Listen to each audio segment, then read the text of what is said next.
নমস্কার বন্ধুরা, শুভ সকাল। মিস্টার অ্যান্ড মিসেস বর্মন থেকে আমি উত্তমা বর্মন আছি আপনাদের সাথে। ওয়েলকাম করছি আমার নতুন ভিডিওতে। কেমন আছেন আপনারা সবাই? আশা রাখছি যে যেখানে আছেন সবাই খুব ভালো আছেন আর সুস্থ আছেন, আর আমরাও আপনাদের দোয়া ও ভালোবাসা এবং ভগবানের আশীর্বাদে ভালো আছি।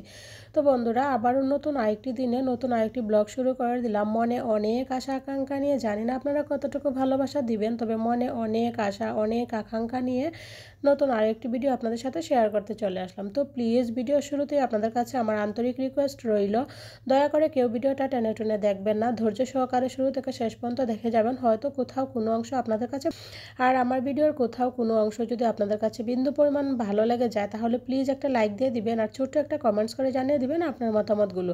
কারণ আপনার ছোট্ট একটা লাইক আর ছোট্ট একটা কমেন্টসই পারে আমাকে মোটিভেট করতে আরও নতুন নতুন ভিডিও তৈরি করার জন্য। তো প্লিজ আমাকে একটু হেল্প করুন।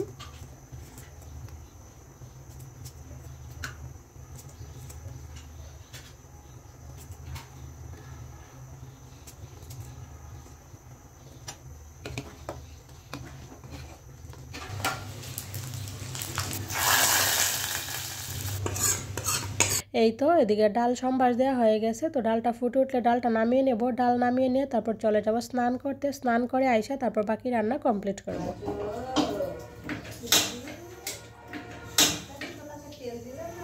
তো বন্ধুরা, এখন বাজে 12:30। আমার অর্ধেক রান্না কমপ্লিট। এই যে ভাত হয়ে গেছে, ডাল হয়ে গেছে, এখন আরো কিছু রান্না বাকি আছে। তো এই যে দেখেন, এদিকে সব প্রিপারেশন নিয়ে নিচ্ছি, বাকি অর্ধেক রান্না। এবার সব রান্না বান্না করে নিব।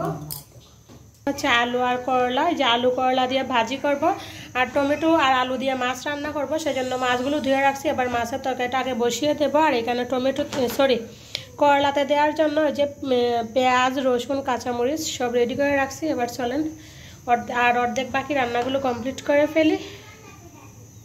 আর দেখেন আমার রান্নাঘরের কি সরাইল ছিটাইল অবস্থা।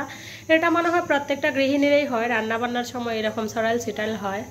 তো এই যে কড়াইটা বসিয়ে দিলাম। কড়াইটা গরম হইতে হইতে আবার মাছগুলোতে লবণ হলুদ মাখিয়ে নেব। আগে মাছগুলো ভেজে নিব, সেজন্য ওই যে আগে মাছে লবণ দিয়ে দিলাম। আবার হলুদের গুঁড়া দিয়ে দিব, অল্প একটু মরিচের গুঁড়া, অল্প একটু ধনিয়ার গুঁড়া, সব কিছু দিয়ে আবার মাছগুলো মাখিয়ে নিতেছি। আবার তেলে আগে একটু ভেজে নিব, তারপর তরকারিটা রান্না করব। এই তো মাছগুলো ভাজার জন্য কড়াই দিয়ে দিলাম। মাছগুলো ভাজা হোক।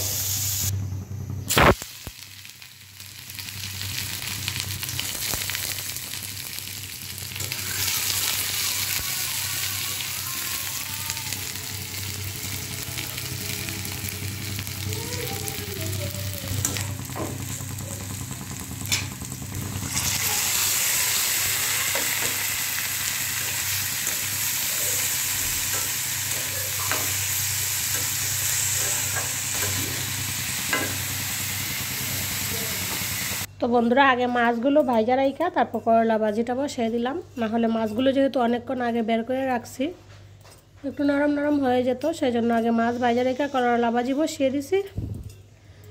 করলা ভাজি হইতে হইতে মাছের ঝোলের জন্য সবজিগুলো কেটে নিব। এই যে মাছের ঝোলের জন্য আমি আলু আর টমেটো নিয়ে নিলাম। আলু আর টমেটো দিয়ে মাছের ঝোল রান্না করব।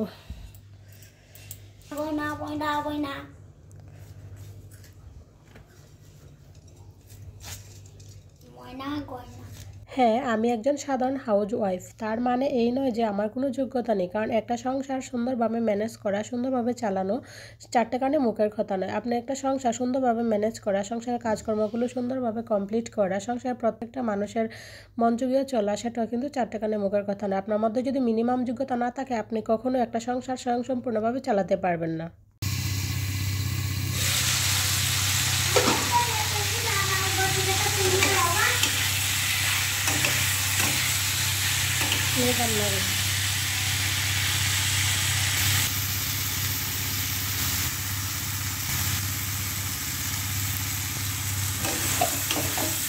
আমরা যারা সাধারণ হাউসওয়াইফ আছি, প্রতিনিয়ত আমাদেরকে একটা কথার সম্মুখীন হতে হয়, সেটা হচ্ছে বাসন মাজা, রান্না করা ছাড়া আমাদের বেশি কোনো যোগ্যতা নাই। আরে ভাই, সংসার চালানো কিন্তু চারটে কানে মুখের কথা না। আপনিও আসেন আমাদের সাথে। সংসার চালানো আর চাকরি করা এক কথা নয়। চাকরি হচ্ছে আপনি এক কাজের উপরে সারাদিন দৌড়াবেন, প্রত্যেক সময় দৌড়াবেন, কিন্তু সংসার সেটা না। সংসার হচ্ছে 14 রকমের কাজের ব্যাপার। তুমি এখানে কি করতেছ?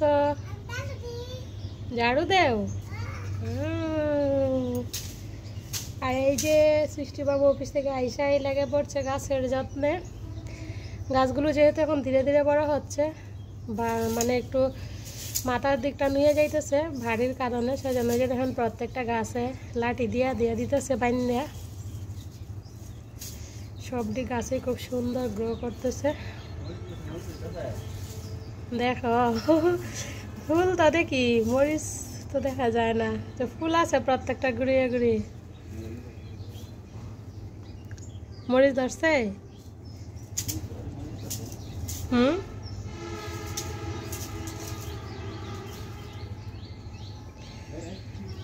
পুরা দুপুরে রান্নাবান্না কমপ্লিট, এবার খেয়ে নিব। এই যে দেখেন এখানে আছে হচ্ছে আলু টমেটো দিয়ে মাছের ঝোল, আর এখানে হচ্ছে মুসুর ডাল। ডালের কালারটা কেমন জানি ক্যামেরাতে আসতেছে, তবে রিয়েলি ঠিক আছে।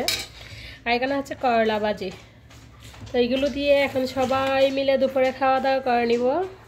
অনেক কথা বলা হয়ে গেছে, অনেক কাজ করা হয়ে গেছে, এবার চলেন আগে দুপুরে খাওয়া দাওয়া করে নিই। খাওয়া দাওয়া করে তারপর বাদ বাকি কথা হবে। আর আসলে এমনিতেই হচ্ছে শীতের সময় ছোটোবেলা, আর যদি একটু লেট হয়ে যায় দেখবেন যে দৌড়াইও কুল পাওয়া যায় না। আজকে যদিও একটু লেট হয়ে গেছিলো, 7টা বেজে গেছিলো ঘুম থেকে উঠতে। সেই জন্য আর কি মানে সকালে সব কিছু কাজকর্ম করতে করতে আজকে আমি সকালে যে 1 কাপ চা খাবো সেটা সময়ও পাই নাই। ওই যে একটু পিঠা খাইছিলাম, কালকে রাত্রে একটু পিঠা ছিল সেটাই খেয়ে নিয়েছিলাম, অতটুকুই খাবার, এছাড়া আর এই পর্যন্ত কোনো কিছু খাই নাই। তো সেই জন্য পেটে প্রচুর পরিমাণে খিদা লেগে গেছে। ওর বাবুকে খাওয়াইয়ে একদম সরাসরি আমরা বসে পড়লাম খাইতে। ওই যে মার জন্য ভাত রেখে দিছিলাম, মাও খাইলো। তো তারপর এটা হচ্ছে বিকালবেলা, তো ভাবলাম র্যাকটা একটু সুন্দরভাবে গুছিয়ে নিই, কারণ র্যাকটা আমি যতই গুছাই না কেন এই র্যাক কখনো সুন্দরভাবে গোছানো থাকে না। এখন গুছিয়ে রাখবো আর একটু পরেই এলোমেলো হয়ে যাবে। তো যেহেতু আমার 2টা ছোট ছোট বেবি আছে, বুঝেন একটু পরে পরে জামা কাপড় নিয়ে পরে আবার এলোমেলো করে রাখে। আর তারপরে এখন হচ্ছে শীতের সময় কাপড় চোপড়, তো শীতের সময় এমনিতে একটু বেশি থাকে, এলোমেলো বেশি হয়। তো যাই হোক, অফ ক্যামেরাতে আমি র্যাকটা সুন্দরভাবে গুছিয়ে নিয়ে তারপর ড্রেসিং টেবিলটা ক্লিন করে নিচ্ছি। ড্রেসিং টেবিলটা প্রত্যেক দিন আমাকে যে কয়বার মুছতে হয় সেটা হিসাব ছাড়া, কারণ দেখলেনি আমার মেয়ে ড্রেসিং টেবিলের সামনে ওর খেলনা দুলনা আইনা ও কিচেন রুম বানাইছিল আর কি। তো ওর খেলনাগুলো পরিষ্কার করলাম, মানে এখান থেকে নিয়ে গেলাম, নিয়ে আবার সুন্দরভাবে ড্রেসিং টেবিলটা ক্লিন করে নিলাম। সকালে ঘুম থেকে উঠে একবার ক্লিন করলাম, আবার হয়তো রাতে ঘুমাতে যাবার আগে আবার ক্লিন করব। তো ড্রেসিং টেবিলটা আসলে অনেকবারই ক্লিন করা হয়। জুতাগুলো তো সুন্দর হয়েছে গো। আর এই যে হইছে বড় যে সুদুদার খাজানি, যে জুতাটি লাগে কিনা দেই 25 নম্বরে, এটা 25। আর এই যে আমার জুতা। পায়ে দাও দুজন পায়ে দাও, দেখি পায়ে দাও। মা বিছনায় উঠতাম তো গো না লাগছে, সুন্দর হয়েছে দেখেছিস? তোমারও মারও আমারও। সৃষ্টিটিও সুন্দর হয়েছে, রাত্রিটিও সুন্দর হয়েছে। এই তো 25 লেহা কদর তেল ক্লিপ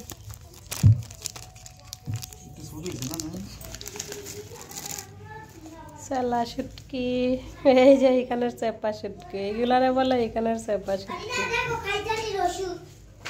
2-3 দিন হয়েছে সৃষ্টির জুতাগুলো আসলে ছিঁড়ে গেছিলো, যেগুলো বাহিরে ব্যবহার করে। তো ওর বাবু সন্ধ্যার সময় সৃষ্টিকে নিয়ে গেছিলো বাজারে গেছিলো জুতা আনার উদ্দেশ্যে। আর আসার সময় যে দেখেন কত শাকসবজি নিয়ে আসছে। আজকে যেহেতু বাজার বার, তো ওর বাবু বলতেছে আজকে বাজার বার, মানে অন্য দিনের তুলনায় শাকসবজিগুলো একটু কম দামে পাইছি, সেজন্য নিয়ে আসছি। তো এটা আসলে ভালোই হয়েছে, অন্যান্য দিনের তুলনায় দেখা গেছে যে প্রত্যেকটা শাকসবজিতেই কেজিতে মিনিমাম 10 টাকা 20 টাকা করে কম লাগছে আর কি। তো আমি বললাম ভালো হয়েছে, নিয়ে আসছো বুদ্ধি করে। তো যাই হোক, বাজার থেকে আইসা অফ ক্যামেরাতে আমরা সন্ধ্যা চাটা খেয়ে নিলাম। চাটা খেয়ে নিয়ে যে দেখেন সৃষ্টির বাবু বসে বসে বল খেলা দেখে, আর আমি এদিকে বসে বসে মোবাইল টিপতেছি। তো ভাবলাম একটু ক্যামেরা করি, তো সেই জন্য একটু আপনাদেরকে ভিডিও করে দেখালাম। আর এই যে দেখেন চা খাইছিলাম, কাপগুলো এখনও রয়েছে। শীতের সময় বুঝে নেই, মানে একবার কম্বলের তলে ঢুকলে তারপর বেরোইতে মন চায় না। যেহেতু একটু কম্বল মুড়ি দিয়ে শুয়ে আসি, মানে উঠে যে কাপগুলো রান্না করে নিব সেই মানে ইচ্ছাটা হইতেছে না। আর তার মধ্যে এই যে দেখেন আমার 2 বুড়ি খেলা করতেছে, আর ওর বাবু চিপস নিয়ে আসছিল, চিপসগুলো এখন খাবে বুঝছেন।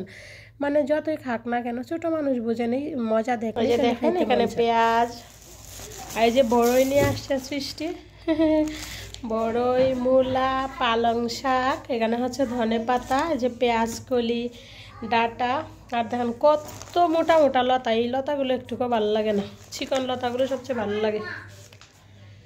আর তার সাথে শুটকি মাছ, এগুলি হচ্ছে আজকের বাজার। হ্যালো ফ্রেন্ডস, কি অবস্থা আপনাদের? ঘুমাই গেছেন নাকি সবাই? এই যে দেখেন আমাদের খাওয়া দাওয়া মাত্র শেষ হয়েছে, আমরা এখন ঘুমানোর জন্য পজিশন নিয়ে নিতেছি। এই যে দেখেন, হ্যাঁ টাটা দাও, বলো good night. Good night, good night, good night. See you, tata, bye bye, see you. Tata, bye bye, see you. Good night. আজকের মতো সবাই ভালো থাকেন, দেখা হবে আগামীকালকে সকালে। Bye by.